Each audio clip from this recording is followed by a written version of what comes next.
The real story of global culinary tradition can be found in the kitchens of everyday women cooking for their families. So much so that I wrote a book about it, featuring grandmothers from different African countries sharing traditional recipes from their homeland.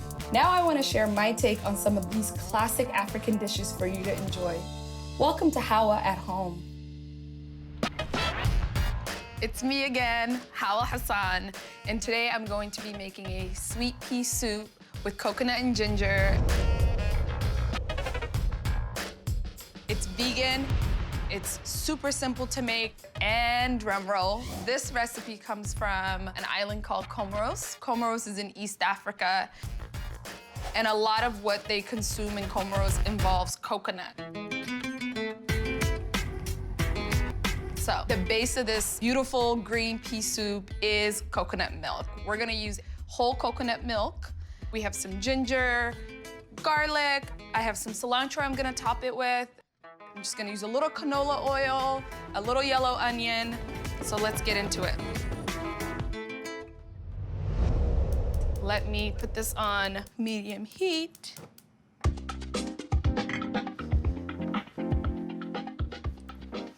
A few tablespoons of canola. If you have coconut oil, feel free to use that as well. It adds a nutty flavor to the soup, which, you know, can't go wrong there. Coconut milk you have in here. People of Comoros use coconut milk in everything is what I discovered. So while our pot gets going, I'm going to peel our ginger. I've got about an inch of ginger. I'm gonna roughly chop all of this because it's gonna get blended at the end, so not to worry, you don't have to make this perfect. Comoros is situated at the northeast end of the Mozambican Channel between Mozambique and Madagascar.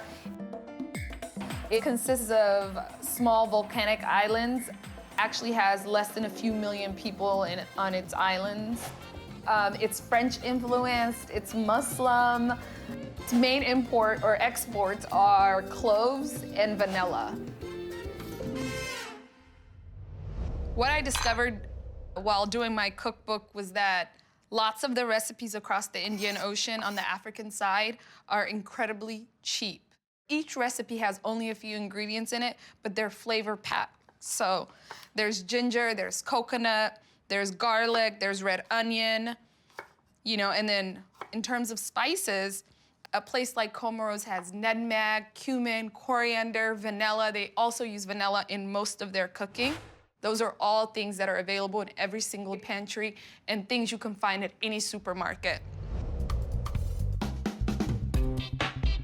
So the sweet pea soup with the coconut and ginger really does reflect a lot of Comoronian foods in that a lot of their food is really informed by their use of coconut milk.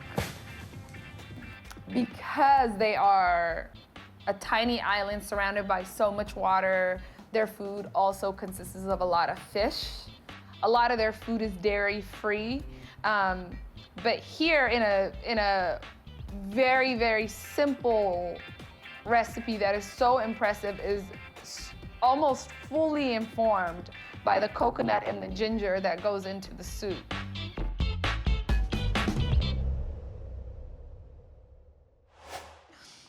So I think our oil is ready. Just gonna go ahead and roughly chop this as well. Here I'm using a yellow onion. I know I joke a lot about my love affair with red onions and not trusting folks who don't cook with them. This is the exception. This recipe does call for a yellow onion, and the reason being is that we've got a beautiful bright green color and we don't want to interrupt it by using a red onion. This time you'll be forgiven if you use a yellow onion. Most African countries got their independence in the early 60s, but Comoros did not get theirs until 1975. My mother was already in her teen years. Isn't that crazy? Comoros I know for me anyways, a lot of what I felt in working with the people from there was warmth and kindness. And it almost felt like an island anywhere else in the world where the people instantly have their guard down. Their home is your home. You have the best seat at the dinner table. You are served the finest food. And I just walked away from my experience with the people of Comoros just feeling like I was one of their daughter. They share their recipes so openly, share their stories so openly. I'm always left replaying a lot of my interactions with the people from there, but then in awe of how small the country is and how heavily populated it also is because the islands are so tiny. You just want to chop all of these roughly because we're going to blend, so don't get too hung up on trying to chop anything here finely. Now that I've done all of my chopping, I go ahead, combine my ginger, garlic, and yellow onion. I'm going to add a teaspoon of salt. All right. I'll get some cayenne.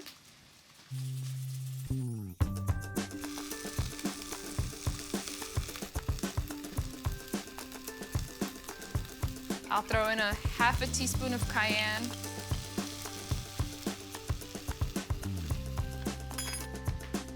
People in Comoros don't really eat a lot of spicy food, but in this recipe, the cayenne will be dumbed down a bit from the coconut milk and the water, so don't worry about it.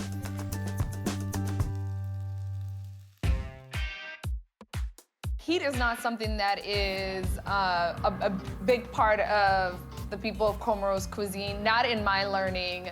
There is just a little bit of heat to flavor things. You know, the food for me was actually on the sweeter side, reminding me a lot of Somali cuisine.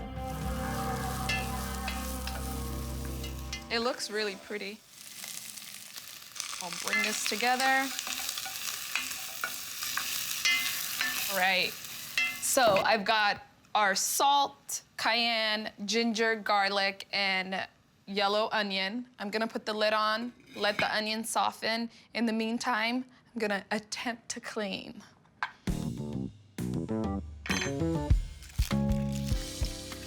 Like my sauce company, the reason why I decided to write in Bibi's kitchen was because I could not find modern African food or foods from the continent of Africa here in the US. So dive in. If you know you want to travel somewhere now, it's so easy to get there via cooking. I invite you to use food as a gateway into other cultures. Thanks for coming to my TED Talk. So I started my condiment line Best in 2015 because I didn't see anything like it. I had done some market research and really had a deep understanding that the African market in terms of foods from home was non-existent. But I also just wanted to have a healthy conversation about where I came from. So my intentions were to inch my way to the table, little jars, and then to slowly but surely start taking over the table by introducing people to foods from home. I really do think that, you know, if you're not able to find something, it's important to create it yourself. And so it seemed like a no-brainer to me. I love condiments from home, and yeah.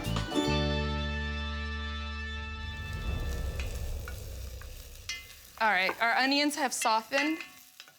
I'm gonna put 2 cups of water in here.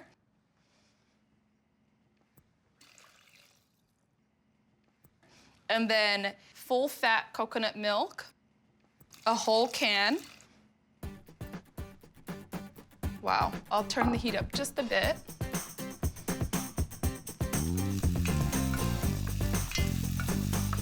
I'm gonna get my peas.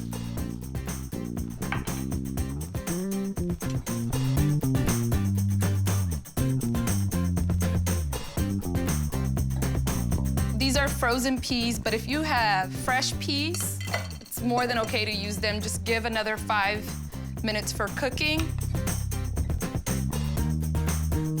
only want to cook this until the peas are really bright green.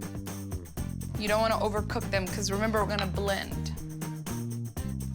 I'll cover for a bit. I'm going to give this about 5 minutes for all of it to come together. In the meantime, I'm going to straighten up.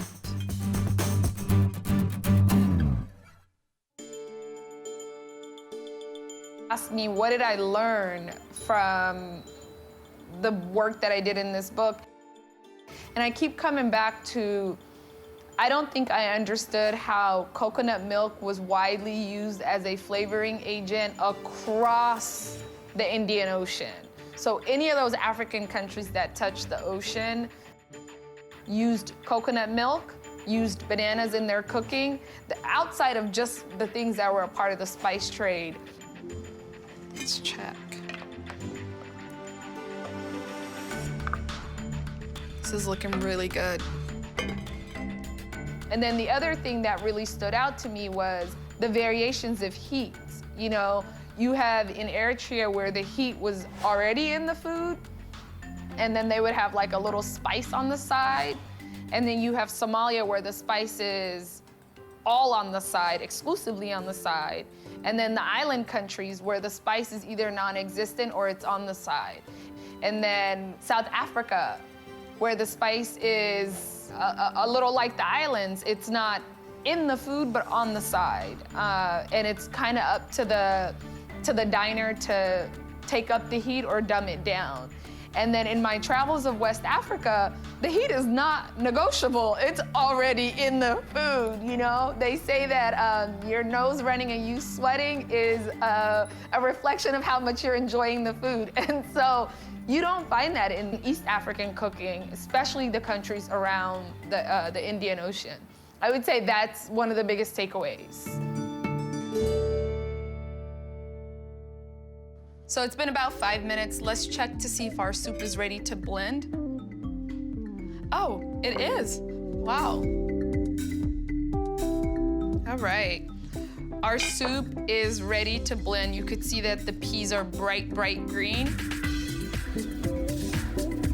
I'm going to use a handheld blender because that's what I have. If you don't have one, you could just scoop this right into your Vitamix or any other type of blender you might have.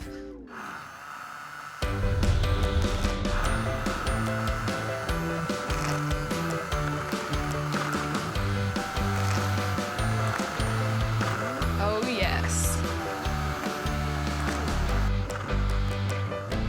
Okay, that's the perfect color. This looks great. I'm gonna go ahead and throw this into the sink and then serve myself. Oh, I am excited. It's a little cold outside, so this will be perfect. I'm gonna garnish it with a little cilantro. Maybe I'll feel like I'm on Comoros Island. Oh, yeah.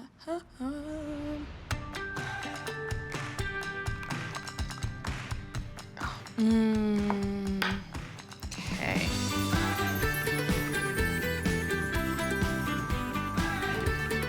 Get my cilantro. Can't never have too much cilantro. All right.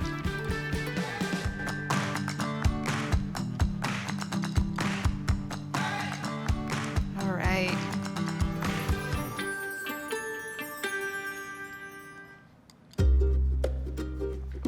Oh, the peas, the ginger, the cayenne.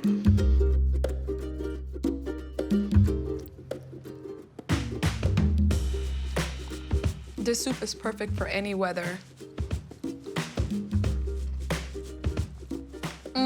The ginger, the cayenne, the garlic, and the onions are perfect together. One would think that the cayenne would be overpowering, but it's not. It's perfect.